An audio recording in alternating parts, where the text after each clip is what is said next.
በእርግጠኝነት በዚህኛው ዓመት ከፍ ያለ በጀት መድቦ ለዘርፉ ማሰራት የሚችልበትን ያው ካቀሙ ካለን ውስጥ የሚሰራ ነው። ነገር ግን ለዛ ብዙ በቂ ዝግጅቶች ያደረግን ያለ ነው ማለት ነው። ሐማስ በእጁ ከሚገኙ ታጋቾች መካከል አንዱን ቢለቅም የእስራኤሉ ጠቅላይ ሚኒስትር ቤንያሚን ኔታንያሁ ግን ምንም አይነት ተኩስ አቁም ለመድረስ ስምምነት አላደረግንም በማለት የተኩስ አቁም ጉዞው ገና ሩቅ ስለመሆኑ አስታውቀዋል። ሐማስ በአሜሪካው ፕሬዝዳንት ዶናልድ ትራምፕ ጫና ከ19 ወራት በኋላ በእጁ ከያዛቸው ታጋቾች መካከል የ21 ዓመቱን የእስራኤልና አሜሪካ ጥምር ዜግነት ያለውን ኤዳን አሌክሳንደር የተባለ ታጋሽ ለቋል።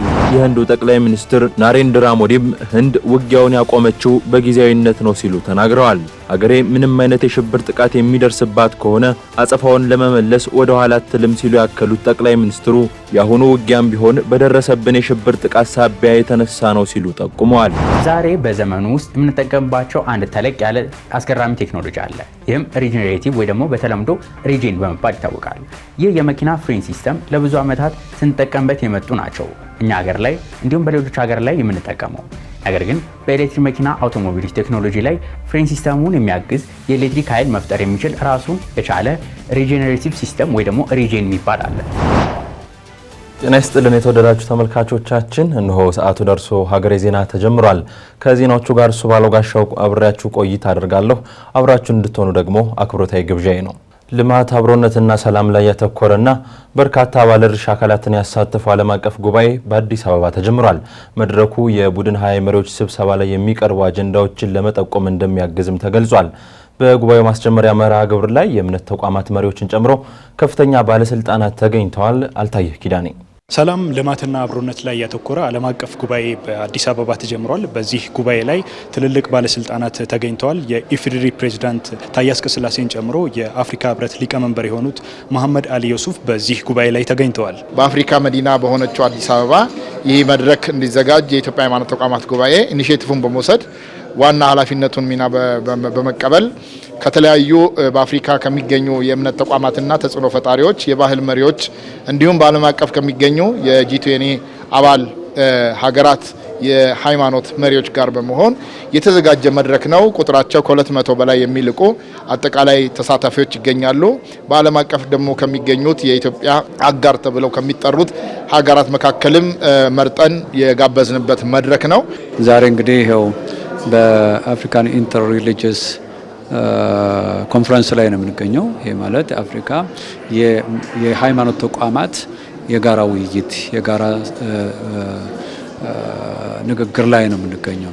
ስለዚህ እንዲህ አይነቱ ውይይቶች እንዲህ አይነት ንግግሮች የሃይማኖት ተቋማት ባንድ ጋር ሆነው መስራታቸው መወያየታቸው ለሀገር፣ ለህዝብ፣ ለማህበረሰቡ እንዲሁም አልፎ ለአፍሪካ ለአህጉራችን ለአፍሪካ ለዓለምም የሚተርፍ እሴትና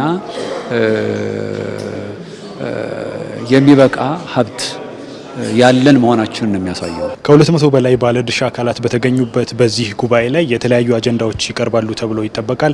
በአጀንዳነት ከተጠቀሱ ነገሮች መካከል ስደትን የተመለከቱ፣ ኢኮኖሚያዊ ተጠቃሚነትን የተመለከቱ ጉዳዮች ይቀርባሉ ተብሏል። በዚህ ጉባኤ ላይ የሚቀርቡት አጀንዳዎች በመጪው የቡድን 20 የመሪዎች ስብሰባ ላይ የሚቀርቡ አጀንዳዎችን ለመምረጥ የሚያስችል እንደሆነ ተገልጿል። በሰላም ላይ የመጀመሪያ አጀንዳ አድርጎ የሚነጋገር ዓለም ውስጥ ያለውን ጦርነት እንዲቆም ወደ ሰላም ዓለም እንድትመጣ የሚመክር በክላይሜት ቼንጅ ወይንም የአየር ንብረት ለውጥ ላይ የሚመክር እንዲሁም የስደተኞችን የሚቆሙበት ሁኔታና በአገር ውስጥ ወጣቱ ሰርቶ የስራ እድል ፈጠራ እንዲካሄድ የሚመክርበት የታዳጊ ሀገራትን አቅም እንዲያጎለብቱ የተባበሩት መንግስታት አባላት የሆኑ በተለይ የጂ20 ግሩፕ 20 አገር አባል ሀገራት በዚህ ጉዳይ ላይ ታዳጊ ሀገሮችን ወይንም ደግሞ በድህነት ውስጥ ያሉትን ሀገራት የሚመለከቱበት ሰብአዊ መብት አጠባበቅ ላይ የሚመክሩበትን አጀንዳ እንዲፈጥሩ የሚያመቻች ወይንም አመቻች መድረክ ተብሎ ነው የሚጠራው። የኢትዮጵያ ሃይማኖት ተቋማት ጉባኤ ዋና ጸሐፊ የሆኑት ቀሲስ ታጋይ ታደለ ይህ ጉባኤ ለኢትዮጵያና ለአፍሪካ የተለያየ ጠቀሜታ ያለው መሆኑን ገልጸዋል። ከዚህ ቀደም በተካሄዱት 2 ጉባኤዎች የአፍሪካ ህብረት በቡድን 20 የመሪዎች ስብሰባ ላይ እንዲሳተፍ ትልቅ አስተዋጽኦ እንዳደረገ ተገልጿል። የጤና ባለሙያዎች ባለፉት ቀናት ያሏቸውን የደሞዝና ጥቅማ ጥቅም ጥያቄዎችን በተለያየ መንገድ ሲያሰሙ ቆይተዋል። የጤና ሚኒስትሯ ዶክተር መቅደስ ዳባ ደግሞ አዲስ በጸደቀው የጤና አገልግሎትና ቁጥጥር አዋጅ መሰረት ለጤና ባለሙያዎች የጤና መድህን ተጠቃሚ የሚያደርጋቸው አሰራር በቀጣዩ ዓመት ወደ ስራ እንደሚገባ ተናግረዋል። በ2018 ዓ.ም ለጤናው ዘርፍ የሚመደበውን በጀት ለማሳደግ እየተሰራ መሆኑንም ገልጸዋል። ኃይለ ገብርኤል ታደሰ የኢትዮጵያ ሰራተኛና ማህበራት ኮንፌዴሬሽን ዜጎች በሀገሪቱ እያደገ ከመጣው የኑሮ ውድነት ጋር ተያይዞ የሚከፈላቸው ወርሃዊ ደሞዝ በቂ አለመሆኑን አንስቶ በሀገር አቀፍ ደረጃ የዝቅተኛ ደሞዝ ወለል እንዲወሰንና የሰራተኞች ገቢ ግብር ምጣኔ እንዲቀነስ በተደጋጋሚ ጥያቄዎችን ሲያነሳ ቆይተዋል። በዚህ ዓመት የተከበረውን የዓለም አቀፍ የሰራተኞች ቀን አስመልክቶም በሰጠው መግለጫ የሰራተኞችን ዋና ዋና ችግሮች በሚል ከዘረዘራቸው ውስጥ ከግብር ነጻ የሆነው ዝቅተኛ የደሞዝ መጠን እንዲሻሻል፣ ዝቅተኛ የደሞዝ ወለል የሚወስን ቦርድ እንዲቋቋምና ወደ ስራ እንዲገባ ይገኙበታል። በቅርብ ቀናት ደግሞ የጤና ባለሙያዎች የደሞዝና ጥቅማ ጥቅም ጥያቄዎች እንዳሏቸው በተለያየ መንገድ ሲገልጹ ቆይተዋል። በዚህ ሂደት በርካታ የጤና ባለሙያዎችና ተቋማት ተሳታፊ ሆነዋል። በዚህ እንቅስቃሴ ላይም ተሳትፈዋል በሚል የኢትዮጵያ ጤና ባለሙያዎች ፕሬዝዳንት ዮናታን ዳኘን ጨምሮ ባለሙያዎች መታሰራቸው ተገልጿል። ይህንን በተመለከተም የሰብአዊ መብት ተሟጋቹ አምነስቲ ኢንተርናሽናል የኢትዮጵያ ጤና ባለሙያዎች ማህበር ፕሬዝዳንትና በመላው ኢትዮጵያ በታቀደ የስራ ማቆም አድማ ምክንያት የታሰሩ በአስቸኳይ መፈታት አለባቸው ሲል ጠይቋል። በወቅታዊ ጉዳዮች ዙሪያ በብሔራዊ ቴሌቪዥን ጣቢያ ቀርበው ማብራሪያ የሰጡት የጤና ሚኒስቴሯ ዶክተር መቅደስ ዳባ ጤና ሚኒስቴር ባለፉት ዓመታት በተለያዩ መንገድ ስራዎችን ሲሰሩ መቆየታቸውን ገልጸው ባለፉት ዓመታት ለጤናው ዘርፍ የሚመደበው በጀት ዝቅተኛ መሆኑን ጠቁመዋል። ይህንን ለመቅረፍም በ2018 በጀት ዓመት ለሚመደበው በጀት ከፍተኛ ማሻሻል እንዲደረግ እየተሰራ እንደሚገኝ ተናግረዋል። በባለፉት ዓመታት ያሉትን ስንመለከት በአመት በፊት ከነበረው ቁጥር ጨመር እያለ ነው እንግዲህ ለዘርፉ የሚመደበው በጀት እየጨመረ ያለው። ያ ግን በቂ አይደለም። ከዛም አንጻር ነው በተለይ አሁን በዘርፉ የሚያስፈልገውን በጀት ከወቅታዊ ነባራዊ ሁኔታ አንጻር ደግሞ ከፍ ያለ በጀት በምን መልክ ያስፈልገዋል በሚል እንደሚታወቀው 2018 በጀታችንን እየሰራን ነው። ከዛ ቀደም ብለን ግን በጣም ብዙ ነገሮችን እያየን በምን ቦታ ላይ ክፍተት ይመጣል፣ በግብዓት ቦታ ላይ ነው፣ የቱ ጋር ነበር ድጋፎች የምናገኝ የነበረው፣ የትኞቹ ድጋፎች ይቀጥላሉ፣ የትኞቹ ደግሞ በዘላቂነት ፈቶ መሄድ የምንችልበትን ስራ ትኩረት ሰጥተን ነው። ለዚህ በጣም ሁላችንም ህብረተሰቡም ሁላችንም ተረባርበን መስራት ያለብን ስራ ነው። በእርግጠኝነት በዚህኛው ዓመት ከፍ ያለ በጀት መድቦ ለዘርፉ ማሰራት የሚችልበትን ካቀሙ ካለን ውስጥ የሚሰራ ነው። ነገር ግን ለዛ ብዙ በቂ ዝግጅቶች እያደረግን ያለ ነው ማለት ነው። ጤና ባለሙያዎች ከሚያነሷቸው ጥያቄዎች አንጻርም አዲስ በጸደቀው አዋጅ መሰረት የጤና ባለሙያዎች የጤና መድህንን ማጽደቁንና ወደ ትግበራ የሚገባውም በ2018 ዓ.ም መሆኑን ተናግረዋል። በዚህ ዓመት የጸደቀው የጤና አዋጃችን የጤና አገልግሎትና ቁጥጥር አዋጃችን ምንን አጽድቋል? የጤና ባለሙያዎች የጤና መድህን የሚለውን አጽድቋል። ያንን መንግስት ሁሉንም ኃላፊነት በመውሰድ በተለይ በሀገር ውስጥ የሚሰጡ አገልግሎቶችና ሕክምናዎችን ባለሙያዎች ማግኘት የሚችሉበትን ነገር በመውሰድ ሙሉ ሼሩን በመውሰድ ያንን የሚሸፍንበት አዋጅ ጸድቋል ማለት ነው። ያ አዋጅ ጸድቋል። አንድም እንግዲህ ይሄን ወደ ትግበራ ለማስገባት በተዋረድ የሚሰሩ ስራዎች አሉት። ፋይናንሶች መመደብ ይፈልጋል። ያንን በማፈላለግና በአስቸኳይ ወደ ስራ የሚገባበትን ስራ በዚህ ዓመት ጨርሰን ጀምረናል ማለት ነው። ያንን ለማድረግ እንግዲህ በዚሁ የበጀት ዓመት 2017 ላይ ስለነበረ አዋጁ የጸደቀው ትግበራ የምንገባበትን ወደ ትግበራ ምዕራፍ መሻገሪያ ስራዎች ጀምረናል ማለት ነው። ከሌሎች ለጋሽ ድርጅቶች በሚመጡ ድጋፎች ላይ ጥገኛ ላለመሆንና በሚቋረጥበት ጊዜም ጫና እንዳያሳድሩ ቀደም ተብሎ ስራዎች መሰራታቸውን ተናግረዋል። በመጨረሻም አዳዲስ ነገሮችን መፍጠር ከባለድርሻ አካላት ጋር በጋራ መስራትም እንደሚገባ አንስተዋል። ሐማስ በእጁ የነበረ አንድ ታጋችን ለእስራኤል መንግስት ቢያስረክብም እስራኤል በአንጻሩ የተኩስ አቁም ስምምነት በቅርቡ አይታሰብም ብላለች። ይህ በእንዲህ እንዳለ ለ4 ቀናት ይፋ የስራ ጉብኝት ወደ መካከለኛው ምስራቅ ያቀኑት ፕሬዚዳንት ትራምፕ ከወዳጃቸው ኔታንያሁ ጋር መቃቃር ውስጥ መግባታቸው እየተነገረ ነው። ለምን የሚለውን ጉዳይ በተመለከተ ሙሴ ከበደ ተጨማሪ አለው። ሐማስ በእጁ ከሚገኙ ታጋቾች መካከል አንዱን ቢለቅም የእስራኤሉ ጠቅላይ ሚኒስትር ቤንያሚን ኔታንያሁ ግን ምንም አይነት ተኩስ አቁም ለመድረስ ስምምነት አላደረግንም በማለት የተኩስ አቁም ጉዞው ገና ሩቅ ስለመሆኑ አስታውቀዋል። ሐማስ በአሜሪካው ፕሬዚደንት ዶናልድ ትራምፕ ጫና ከ19 ወራት በኋላ በእጁ ከያዛቸው ታጋቾች መካከል የ21 ዓመቱን የእስራኤልና አሜሪካ ጥምር ዜግነት ያለውን ኤዳን አሌክሳንደር የተባለ ታጋች ለቋል። ታጋቹ ከእገታው ወጥቶ ከአስጨናቂ የ1 ዓመት ተኩል ጊዜ በኋላ ወደ ቤቱ ሲያቀናም ቤተሰቦቹ በእንባና ሳቅ በታጀበ አቀባበል ድብልቅልቅ ባለ ስሜት ተቀብሎታል።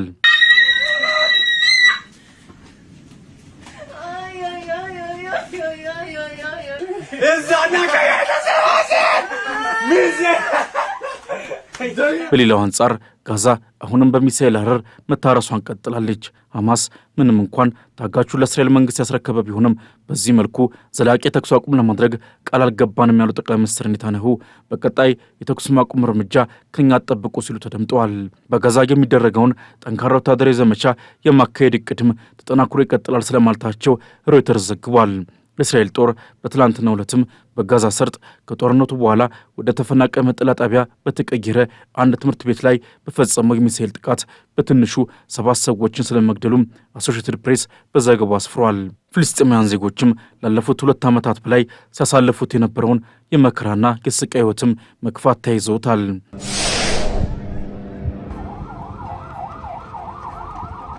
ኔታንያሁ ከታጋቹ መለቀቅ በኋላ ባሰሙት ንግግርም የሐማስ የታጋች መልቀቅ ውሳኔ ጦራቸው በጋዛ እያካሄደ ባለው ወታደራዊ እርምጃና በትራምፕ ፖለቲካዊ ጫና የመጣ መሆኑን ገልጸዋል።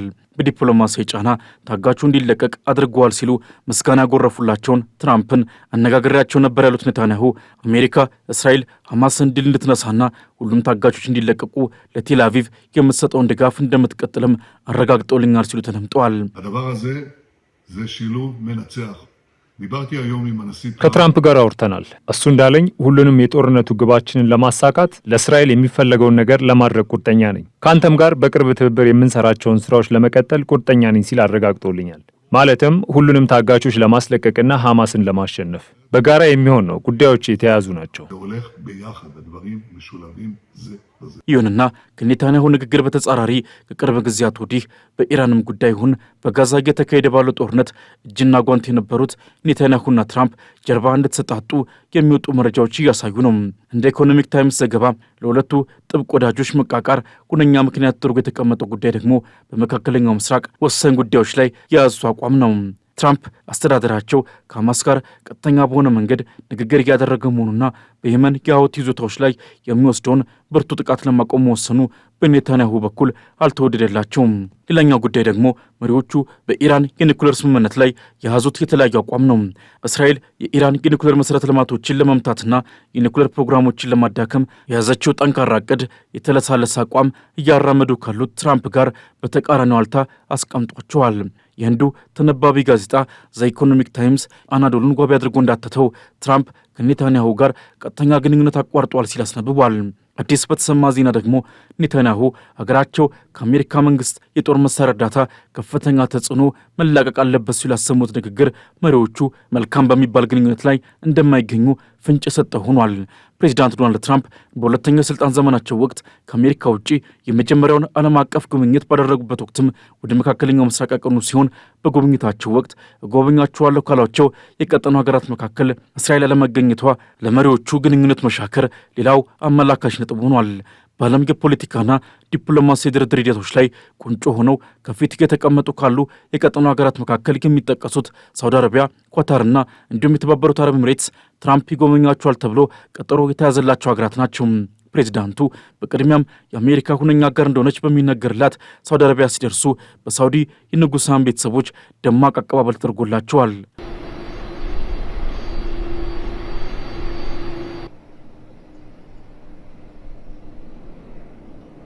እንደ ኒውዮርክ ታይምስ ዝርዝር አተታ የትራምፕ የአሁኑ የመካከለኛው ምስራቅ ጉብኝት ከፖለቲካዊ ጉዳዮች ይልቅ በኢኮኖሚያዊ ትብብሮች ላይ ያተኮረ ነው የተባለ ነው።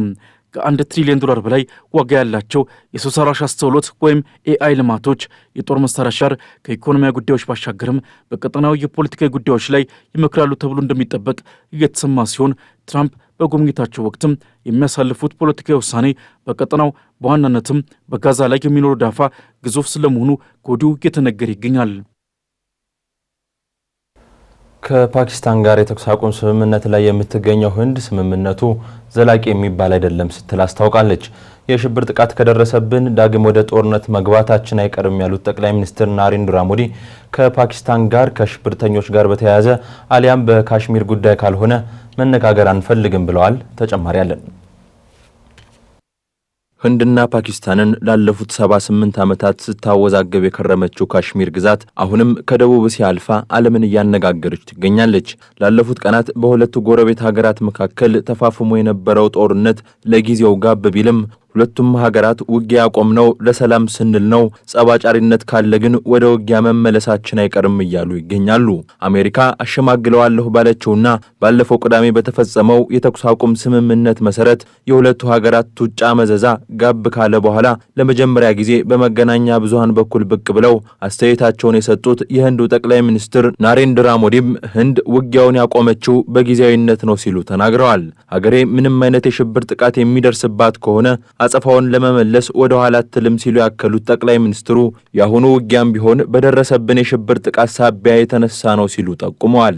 ምንም እንኳን ፓኪስታን ከቀናት በፊት በህንድ ቁጥጥር ውስጥ በሚገኘው የካሽሚር ክፍል በደረሰው የሽብር ጥቃት እጅ የለበትም ስትል የምትገልጽ ብትሆንም ህንድ ግን ጥቃቱ የደረሰው በፓኪስታን እርዳታ ነው ስትል አስረግጣ ትናገራለች። ህንድ ይህንን ጉዳይ ያስረዱልኛል በሚል የተለያዩ ማስረጃዎችን ከማቅረብ አልፋ ከዚህ በኋላ ከፓኪስታን ጋር ንግግር የማደርገው ከሽብር ጋር የተገናኘ አሊያም የካሽሚርን ጉዳይ ብቻ የሚመለከት ከሆነ ነው በሚል መስመሯን ለይታለች። የፓኪስታኑ ጠቅላይ ሚኒስትር ሼህባዝ ሸሪፍ ደግሞ የተኩስ አቁም ስምምነት ላይ የደረስነው ለሰላም ባለን ፍላጎት ነው፣ የፓኪስታንን ሉዓላዊነትና የግዛት አንድነት የሚፈታተንን ጉዳይ ግን አንታገስም ሲሉ ነው አስረግጠው የተናገሩት። ይህም ህንድም ሆነች ፓኪስታን የጦርነቱ ጠንሳሽ አድርገው የሚመለከቱት በውጊያው በተቃራኒ አቅጣጫ የቆሙትን ስለመሆኑ የሚያረጋግጡ ሆኗል።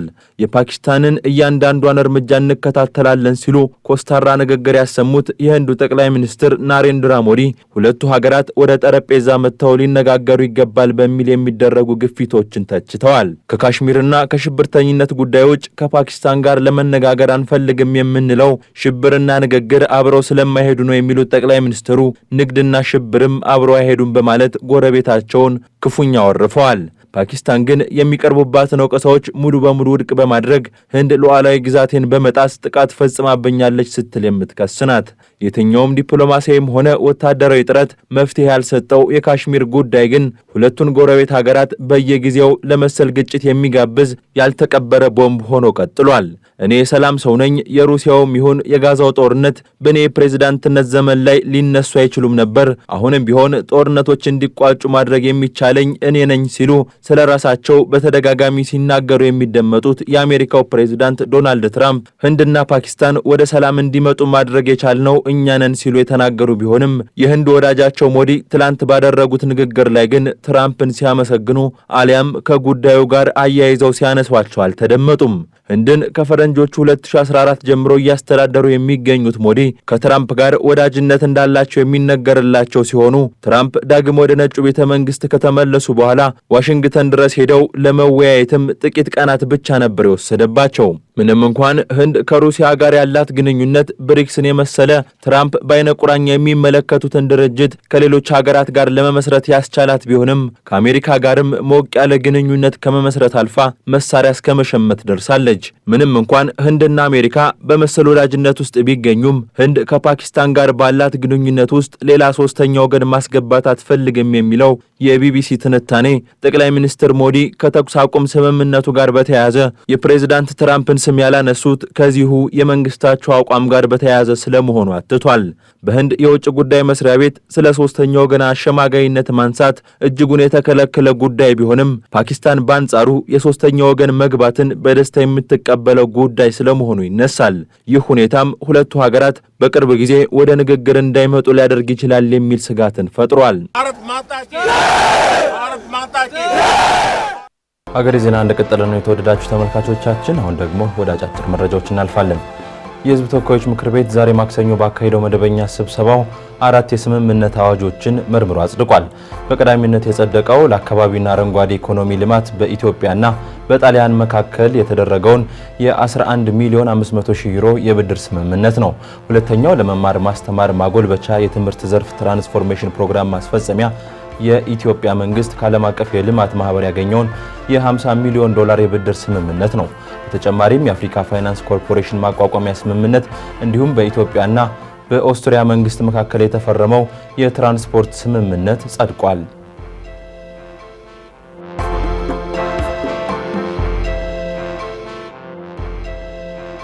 ኢትዮጵያ ከሀገር ባለፈ የቀጠናውን ሰላምና ደህንነት ለማስጠበቅ በሚያስችል መልኩ ተቋማዊ ሪፎርም እያደረኩ ነው ስትል ገለጸች።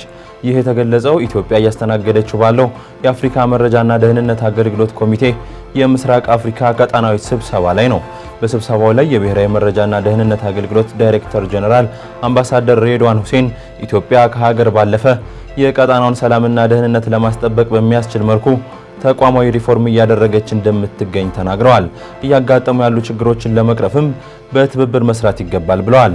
አያይዘውም የብሔራዊ መረጃና ደህንነት ተቋም ከ2010 ዓ.ም ጀምሮ በሰው ሀብት በቴክኖሎጂና በክህሎት ተቋማዊ ማሻሻያ እያደረገ መሆኑን መናገራቸውን ኢዜአ ዘግቧል።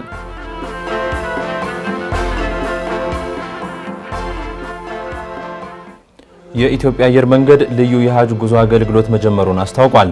ለሀጅ ተጓዦች የተዘጋጀው ልዩ አገልግሎት የኢትዮጵያ እስልምና ጉዳዮች ጠቅላይ ምክር ቤት ፕሬዝዳንት ሼህ ሀጂ ኢብራሂም ቱፋና ሌሎች ከፍተኛ አመራሮች በተገኙበት በይፋ ተጀምሯል። አየር መንገዱ ለሀጅ ተጓዦች የተቀላጠፈ አገልግሎት መስጠትን ጨምሮ በየዓመቱ ከሙስሊሙ ማህበረሰብ ጋር በርካታ ተግባራት ሲሰራ መቆየቱን የገለጸ ሲሆን ወደፊትም በቅርበትና በትጋት ለመስራት ዝግጁ መሆኑን ገልጿል። ሼህ ሀጂ ኢብራሂም ቱፋ በበኩላቸው አየር መንገዱ ሙስሊሙን ማህበረሰብ በዚህ ደረጃ ለማስተናገድ መዘጋጀቱ የሚደነቅ ነው ብለዋል።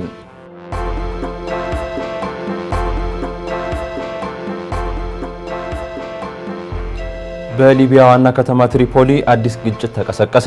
ታጣቂዎች ከትናንት አመሻሽ ጀምሮ በከተማዋ ተኩስ አስነስተዋል። ታጣቂዎቹ በከተማዋ ዋና አካባቢዎች ተኩስ የከፈቱት አዛዣቸው የሆኑት አብዱል ጋሊ ኪኪል መገደላቸውን ተከትሎ ነው። ትሪፖሊን በመቆጣጠር የሚያስተዳድረው ብሔራዊ አንድነት መንግስት የትሪፖሊ ነዋሪዎች ለደህንነታቸው ሲባል በቤታቸው እንዲቆዩ ትዕዛዝ አስተላልፏል። ተኩስ የከፈተው ታጣቂ ቡድን ከ4 ዓመታት በፊት ከብሔራዊ አንድነት አስተዳደሩ ጋር በመስማማት ወደ ስልጣን የመጣ ነው። ሀገሪቱ መሐመድ ጋዳፊ ከተገደሉ በኋላ ምስራቅና ምዕራብ በሚል በሁለት አስተዳደሮች በመመራት ላይ ትገኛለች ሲል ሮይተርስ ዘግቧል።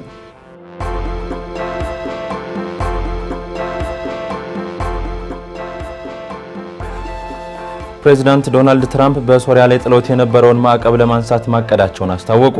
ፕሬዚዳንቱ ሀገራቸው ከሶሪያ ጋር ያላትን ግንኙነት በአዲስ መልክ ማደስ እንደምትፈልግም ጠቁመዋል። የማዕቀቡ መነሳት ከደማስቆ ጋር ግንኙነታችንን እንደ አዲስ እንድንጀምር ያደርጋል ብዬ ተስፋ አደርጋለሁም ብለዋል። ትራምፕ ታህሳስ ወር ላይ የአሳድ መንግስት ከተወገደ በኋላ ከቱርኩ ፕሬዝዳንት ጋር በሶሪያ ስለተጣለው የአሜሪካ ማዕቀብ መነጋገራቸውን የገለጹ ሲሆን በወቅቱም ፕሬዝዳንት ረሲፕ ጣይብ ኤርዶዋን አሜሪካ በሶሪያ ላይ የጣለችውን ማዕቀብ እንድታነሳ ጠይቀዋቸው እንደነበር አስታውሰዋል። የፈረንሳዩ ፕሬዝዳንት ኢማኑኤል ማክሮን የአውሮፓ ህብረት በሶሪያ ላይ የጣለውን ማዕቀብ ቀስ በቀስ እንደሚያነሳ ባለፈው ሳምንት መናገራቸውንም አስታውሶ የዘገበው አናዶሉ ነው። ውሃ የሰውነታችንን 2/3 ክብደት ይይዛል። በርካታ ጠቀሜታዎች ያሉት ውሃ ታዲያ ሰውነታችን ውስጥ የሚካሄድ የኬሚካል ውህደትን እንደሚያግዝም የሕክምና ባለሙያዎች ይናገራሉ። በዛሬ የጤና አዳም ፕሮግራማችንም ውሃ ላይ ያተኩራል። የጤና ባለሙያው የሚለንን ሰምተን እንመለስ።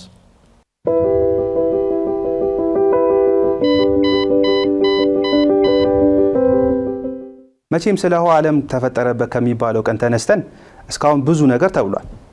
እስቲ በዛሬው ፕሮግራማችን ደግሞ ውሃ በሰውነታችን ውስጥ ያለውን ጥቅሞች ከብዙ በጥቂቱ ጀባ እንበላችሁ። እኔ ዶክተር ትንሳኤ ነኝ።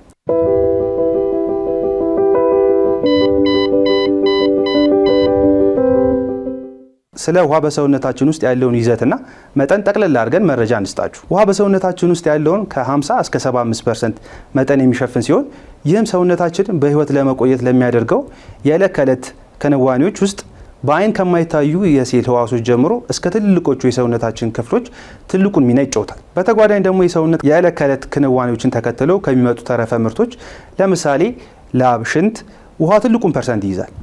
ባጭሩ ውሃ ይገባል፣ ውሃ ይወጣል።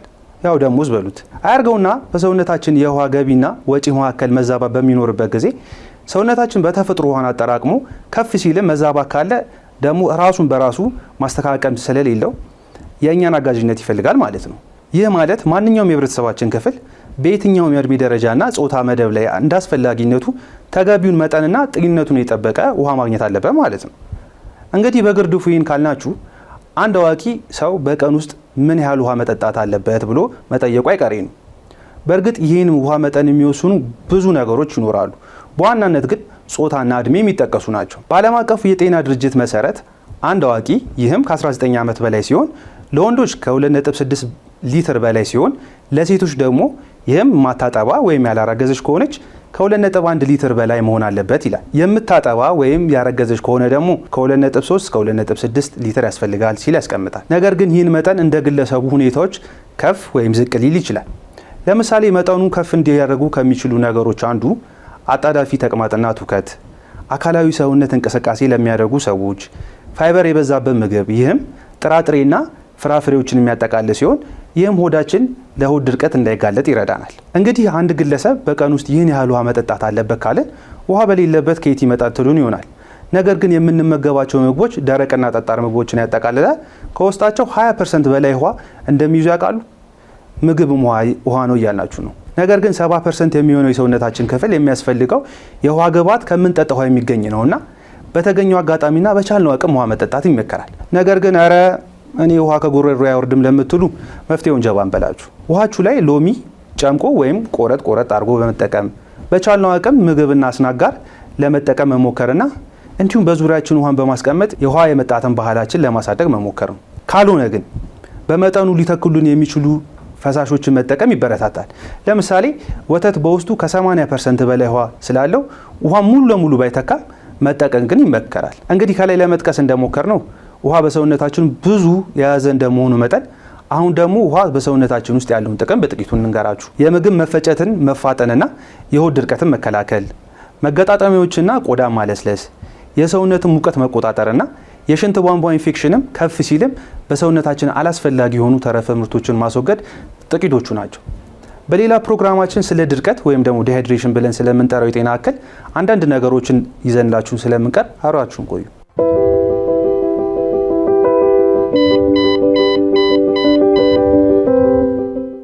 የኤሌክትሪክ መኪና ወሳኙና አሳሳቢው ነገር የመኪኖችን የፍሬን ስርዓትና የባትሪ ተግባቦት ነው። አሁን ይህ ችግር ዘመናዊ መኪኖች ላይ የተፈታም ይመስላል። መፍትሄውም ሪጀነሬቲቭ ብሬኪንግ እንደሆነ ተነግሯል። ይህ ቴክኖሎጂ ምን እንደሆነም የአውቶሞቲቭ ባለሙያው እንዲህ ይነግረናል።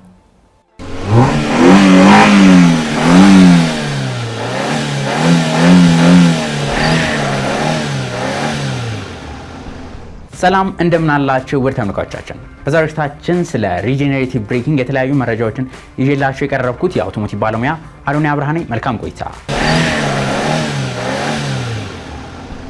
ዛሬ በዘመኑ ውስጥ የምንጠቀምባቸው አንድ ተለቅ ያለ አስገራሚ ቴክኖሎጂ አለ። ይህም ሪጀነሬቲቭ ወይ ደግሞ በተለምዶ ሪጄን በመባል ይታወቃል። ይህ የመኪና ፍሬን ሲስተም ለብዙ ዓመታት ስንጠቀምበት የመጡ ናቸው እኛ ሀገር ላይ እንዲሁም በሌሎች ሀገር ላይ የምንጠቀመው።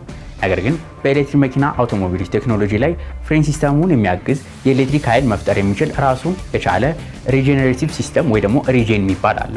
የተለመደው ፍሬን ሲስተሞች ሲጠቀሙት የነበረው ዘይት ወደ ፍሬን ሸራ በመግፋት መኪናውን ፍጥነት መቀነስ እንዲሁም መኪናውን እንዲቆም ያደርጋል።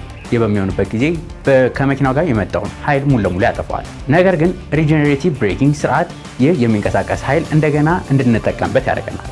ይህ እንደ አንድ ዘመናዊ መንገድ ሊሆን ይችላል። መኪናው ፍሬን ሲይዝ ሞተሩ እንደ ጄኔሬተርም ያገለግለናል ማለት ነው። የታመቀው እንቅስቃሴ የኤሌክትሪክ ኃይል እንዲፈጠር ይረዳል። ይህም ኃይል ወደ ባትሪው ቀጥታ እንዲመለስ ያደርግልናል ማለት ነው። ይህ አይነቱ ቴክኖሎጂ በተለይ በከተማ ውስጥ አገልግሎት በጣም የተጨናነቁ መንገዶች ላይ መኪናውን በአንድ ፔዳል ማለትም በተለምዶ የነዳጅ ፔዳል የሚባለውን በምንረግጥበት ጊዜ ፍጥነት መኪናው እንዲጨምር ያደርገዋል። እንዲሁም እግራችንን ከፔዳል በምናነሳበት ጊዜ መኪናው ፍጥነቱን በመቀነስ ብቻ ሳይሆን የኤሌክትሪክ ኃይል ወደ ባትሪው ቻርጅ መልሶ ያደርግልናል። ይህም በዋነኝነት 5 ጥቅሞች አሉት። የመጀመሪያው ኃይል እንዳይባክን ይቆጣጠራል። የተጠቀሰው ኃይል አይጠፋም፣ እንደገና ጥቅም ላይ እንዲውል ያደርገዋል። ከዚያም የተነሳ ባትሪው ራሱን በራሱ ቻርጅ እያደረገልን መጓዝ ይችላል። ሁለተኛው ደግሞ የነዳጅ ቁጠባ ነው። በተለይ ሃይብሪድ መኪና ላይ ኤሌክትሪክ ኃይል ተጨማሪ ሳይሆን የነዳጅ ቁጠባን የተሻለ እንዲያደርግልን ያደርግልናል። ሶስተኛው ደግሞ የአካባቢ ንጽህናን ይጠብቅልናል። ኃይል መልሶ ጥቅም ላይ በመዋል የአየር ንጽህናን ያረጋግጠልናል ማለት ነው። አራተኛው ደግሞ ፍሬን ሲስተም እድሜው እንዲረዝም ያደርግልናል። ይህን ስንል መኪናው ፍጥነት ለመቀነስ እንዲሁም ለመቆም የምንጠቀምበት ሪጄን ብሬኪንግ ስለሆነ እድሜው ይረዝማል። የመኪናው ዋናው ፍሬን ሲስተም፣ ብሬክ ዲስክ፣ ካሊፐር እነሱ እንዳይበላሹና ረጅም ጊዜ እንድንጠቀምባቸው ያደርግልናል። አምስተኛው ደግሞ ባትሪ በማንኛውም ጊዜ እንዲሞላ ሊያደርግልን ይችላል። እንዲሁም ይህ ሂደቱ በመቀጠል ምንም ተጨማሪ ኃይል ሳንጠቀም ተጨማሪ ኪሎ ሜትር መጓዝ እንድንችል ያደርግልናል። ይህ ቴክኖሎጂ በብዛት አሁን የተለያዩ መኪኖች ላይ እየተገጠመላቸው ይገኛል።